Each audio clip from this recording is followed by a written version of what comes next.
Walang sinayang na oras si Althea at kaagad niyang pinuntahan ang tatay. Samut-saring senaryo ang tumatakbo sa isip niya. Paano kung napuruhan ang tatay niya? Paano kung malala ang lagay nito? Paano kung mawala ang tatay niya sa kanya? In case that it happens, she didn't know what to do. Tanging ang tatay na lang siya ang meron siya. Kung kukunin pa ito sa kanya ay ano na lang ang magiging buhay niya. Althea can't survive. I can't, not without her tatay. Mawawala siya tulad ng isang gulong na patuloy na umaandar ng walang direksyon. Miss, saan po ang kwarto ni Jaime Quirino? Agad niyang tanong sa nurse na nasa front desk nang makapasok sila ng hospital. Nanlalamig ang kanyang buong katawan. Ni hindi na nga siya nakapag-prenatal dahil mas inuna niya na puntahan ang tatay. Hinanap ng nurse na nasa front desk ang pangalan ng tatay ng dalaga bago sumagot. Room 064 po ma'am. Salamat po. Dali-dali niyang pinuntahan ang kwarto na sinabi ng nurse. Pinanlalamigan siya ng kamay at basa ang kanyang palad dahil sa pawis. Labis ang takot at kaba ang nararamdaman niya habang tinatakbo niya ang daan. Ate Leng, huwag kang tumakbo ng mabilis baka ka po madapa. Saway sa kanya ni Tonton. Tumatakbo din ito at nakasunod sa kanya. Dahil sa sobrang pag-aalala niya sa kanyang tatay ay hindi niya namalayan na nakasunod pala si Tonton sa kanya. Nakatuon lang ang isip ni Althea sa kanyang tatay na hindi man lang niya napansin ang presensya ni Tonton. Kailangan kong makita si tatay, Ton. Baka kung anong nangyari sa kanya. Kinakabahan siya. Hindi ko alam kung anong gagawin ko kung pati si tatay mawala sa akin. Huwag ka pong mag-isip ng negatibo, Ate Leng. Pagpapagaan ng loob ng bata. Sigurado akong okay lang si Tatay Jaime. Ang lakas-lakas at ang tapang-tapang noon, Binilisan ni Althea ang takbo pero maingat pa din siya takot baka madapa. Mas lalaki ang problema niya kung pati siya may disgrasya. Ilang pang sandali ang nasa tapat na sila ng kwarto na sinabi ng nurse kanina.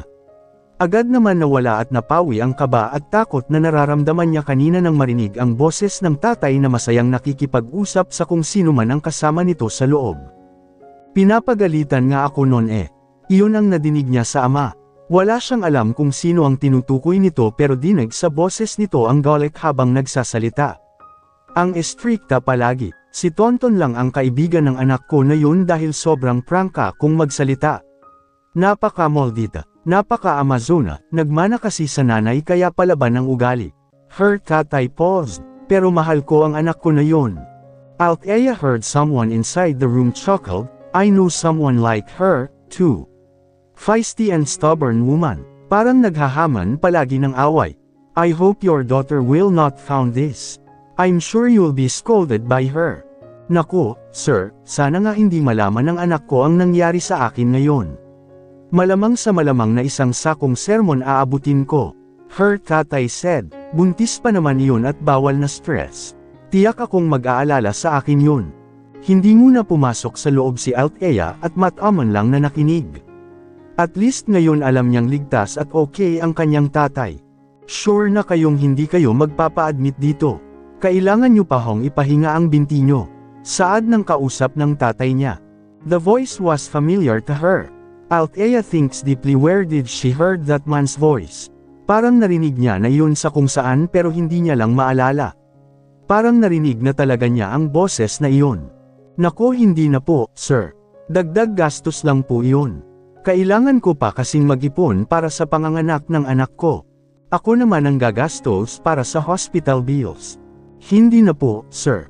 Nakakahiya na masyado. Kasalanan ko din naman dahil hindi ako tumitingin sa daan.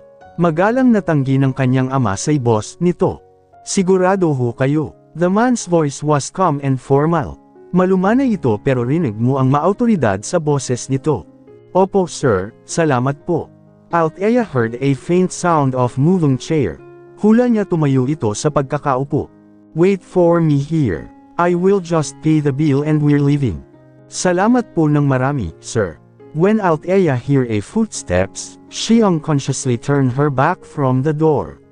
She didn't know but she felt like hiding.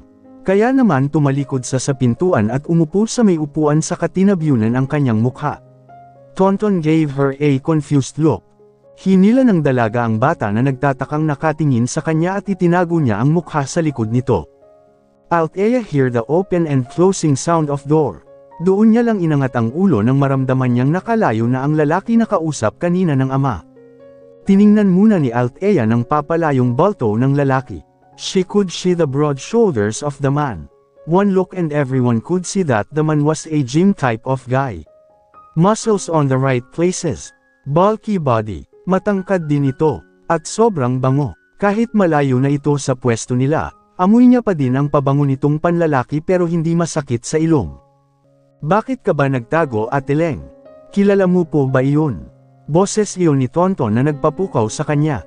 Hindi, pero parang pamilyar siya sa akin. Tugon niya saka tumayo at pumasok sa silid ng ama. Althea almost cried the moment she laid her eyes in her father. Nakabenda ang kaliwang paa nito. Nakahiga ito at nakapikit ang mata.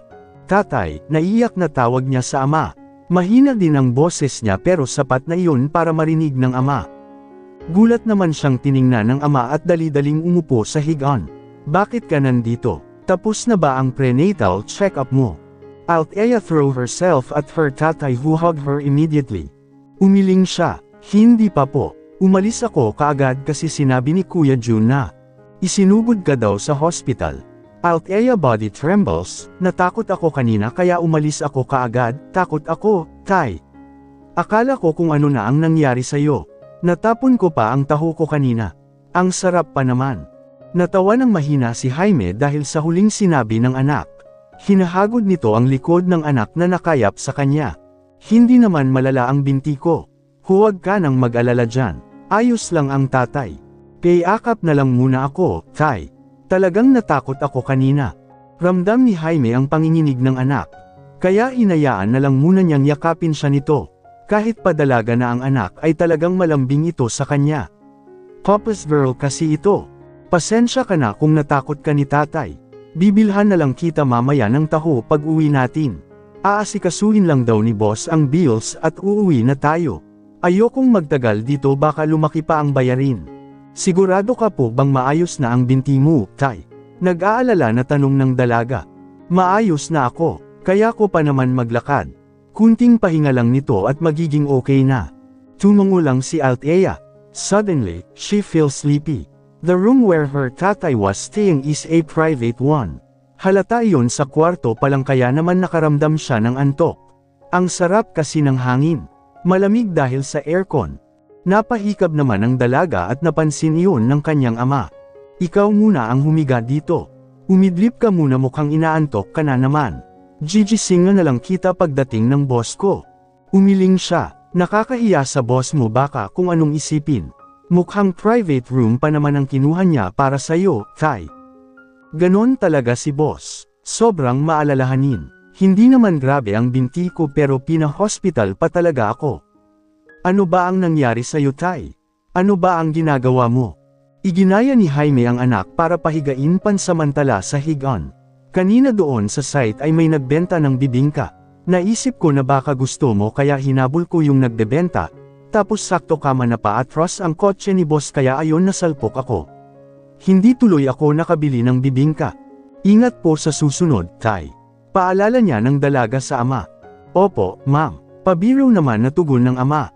Nag-usap lang ang dalawa habang si Tonton naman ay nakaupo sa couch at pinapapak ang mga prutas na dala ng boss ng kanyang ama.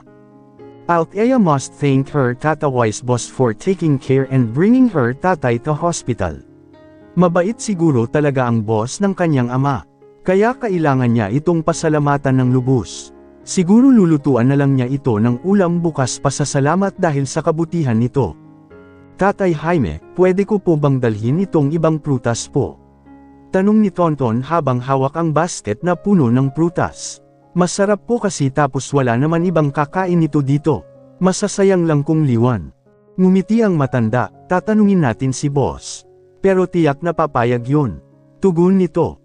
Bakit ang tagal ng boss mo, tatay? Medyo naiinip na si Althea. Inaantok kasi siya pero ayaw niyang matulog sa hospital. Nakakahiya. Inaantok ka na ba? Tanong ng ama. Baka may inasikaso pa. Siguro pabalik mayon dito. Saglit na lang. Antok na antok ka na ba? Naghikab si Althea, medyo po. Pero ayos lang. Gusto kong magpasalamat sa boss mo, Kai. Lulutuan ko siya ng ulam bukas pang thank you po. Magugustuhan yun ng boss ko, panigurado. Kumpiyansang sabi ng kanyang ama. Lalo na't ikaw ang nagluto, sus. Tiyak akong masasarapan si boss. Pabirong umirap si Althea sa ama. Nambola ka na naman, Kai. Ay pa-humble naman itong anak ko. Tudyo ng kanyang ama. Aba, magiging chef kaya itong prinsesa ko. Tumigil nga kayo, Kai. Baka may nakakarinig sa'yo sa labas nakakahiya. Saway ng dalaga sa ama dahil ang lakas ng boses nito. Tumigil na sa pinyunukso si Jaime dahil nakita niya na mapula na ang mukha ng anak. Tanda yun kapag nahihiya ito. Nga pala, nak, paano ang prenatal mo? Hindi ba required yun para sa mga buntis para ma-monitor ang lagay mo? Bukas po, babalik naman daw pa sila bukas. Hanggang Huwebes pa naman daw po sila. Ako na lang ang sasama sa'yo bukas. Baka pumunta doon sina Rosita. Mabibigwasan ko talaga ang mga yon. Sasama din ako, kay Jaime. Pakikisali ng bata, para mabilhan ko ulit ng taho si Ate Leng. Sinulyapan ng dalaga ang bata na panay ang kain ng mga prutas. May pasok ka na bukas, hindi ka pwedeng sumama, ani ng dalaga. Hala, oo nga po, Tonton click his finger to make a sound. Sayang naman ang taho mo, Ate Leng. Ako na ang bahala bumili ng taho para sa Ate Leng. Apologies for taking so long. My ninong just called and I have to take it. Ani ng taong kakapasok pa lang. Bigla na lang nanlambot ang buong katawan ng dalaga nang makita kung sino ang taong kakapasok pa lang. Kita din ang gulat sa mukha ng binata pero kaagad din naman iyong naglaho. Natulos ito sa kinatatayuan. Sigurado si Althea na siya iyon. Ang estranghero na kumuha ng kanyang pagkabirhen at ang nagbubuntis sa kanya. Hinding-hindi niya malilimutang ang gwapong mukha nito kahit anong pilit niya sa sarili. Althea, Steven, parang batang pinagalitan si Althea habang nakaupo sa backseat ng kotse ng binata. Halo-halo ang nararamdaman niya sa mga oras na iyon. Kahit may aircon naman ang loob ng kotse pero pinagpapawisan pa din siya ng malamig. Kanina habang nasa hospital sila ay hindi pumayag ang binata na umalis sila ng hospital na hindi siya na-check up. Ayaw sana niya kasi baka magtaka ang tatay niya kung bakit sila magkakilala. Well, hindi naman ganon kakilala pero kasi, paano niya sasabihin sa tatay niya na ang boss niya ang ama ng anak niya? Diyan na lang kami sa gilid sir. Rinig ni Althea na sabi ng ama. Simula kanina ay hindi siya nang angat ng tingin. Ayaw niyang makita ang binata. Mabuti na lang po at magkakilala kayo ng anak ko. I will drop you in front of your house. Masama sa buntis ang maglakad ng malayo. Maautoridad nitong sabi. Kinakabahan naman agad si Althea dahil doon. Ramdam niya kasi ang mga titig nito. Maganda nga pong maglakad-lakad ang mga buntis para exercise na din yun sir. Mainit sa labas. Baka mapano pa ang buntis. May payong naman po silang dala, sir. Giit ng tatay niya. Nakakahiya kung ihahatid niyo pa ho kami sa tapat ng bahay, sir. Labis na tulong na ho ito. It's okay. I insist. Wala naman din akong gagawin sa site. Better to send you off in front of your house. Mukhang inaantok na ang buntis. Gustong kaltukan ni Althea ang binata. Lahat na lang ng sinasabi nito hindi mawala-wala ang salitang buntis. Halatang pinaparinggan siya. Pinaglaruan na lang niya ang kuko. Buweset na lalaki to. Panay ang sulyap sa kanya mula sa rearview mirror. Inaantok ka na ba anak? Tanong ng kanyang tatay na ikinagulat niya. Dahil sa nervyos niya nagugulat na siya sa maliit na bagay. Ayos ka lang ba? Ayos lang po ako, Kai. Nauutol na sabi niya. Palihim naman na. Kinurot ni Althea ang sarili. Shucks, bakit parang na-starstruck siya? Nagugutom lang po ako tay. What food do you want to eat? I'll buy it for you. Bakit pasabat ng sabat ang lalaking ito? Hindi ba siya takot na baka magtaka ang tatay niya? Tak talaga. Umayos ng upo ang dalaga. Hindi na pala ako nagugutom. Any cravings? Wala kang specific na gustong kainin? Tanong na naman ng binata. Kung wala lang ang kanyang tatay at si Tonton sa loob ng kotse baka nabatukan niya na ang binata. Napaka-feeling close naman nito. Hindi niya ba mahalata na umiiwas siya? Tiyak akong may itak siya kapag nalaman ng tatay niya na ito ang dahilan kung bakit siya busog ng 9 months. Ay Kuya Pogi, gusto po lagi ni Ate Leng ng taho at mangga po. Iyon po ang mga favorite na kainin ni Ate. Pakikisali ni Tonton na katabi niya sa backseat habang nasa passenger seat ng ang tatay niya. Dala din nito ang basket na puno ng prutas. Talaga hindi nilubayan. Okay, pinaroda ng binata ang kotse nito sa harap ng bahay nila. Bibili muna ang nang makakain ni Althea. Babalik ako dito. Huwag na. Medyo napalakas ang boses niya. Paano kasi kinakabahan siya to the highest level? Tumikim siya at umayos ng upo. Hindi ko na gusto ang mga pagkain na iyon. Bibili pa rin ako, pilit nito. Just in case you'll crave for it. Hindi ko na nga gusto iyon. Bakit ka ba mapilit ha? Hindi na niya mapigilan ang pagtaas ng boses niya. Medyo naiinis na siya sa binata. Napakatigas ng ulo. Siya na nga itong todo iwas ng iwas pero lapit naman ng lapit. You don't have to shout, Althea. Kalmado nitong sabi, parang hindi naapektuhan sa pagtaas ng boses niya. I can hear you. I'm not deaf. Umirap siya sa ere at pinag-cross ang braso sa harap ng dibdib. Ang tigas kasi ng ulo mo, sabing hindi ko na gusto ang pagkain na iyon. Pinipigilan ni Jaime ang isang pilit na tawa, pasensyahan niyo na anak ko, sir.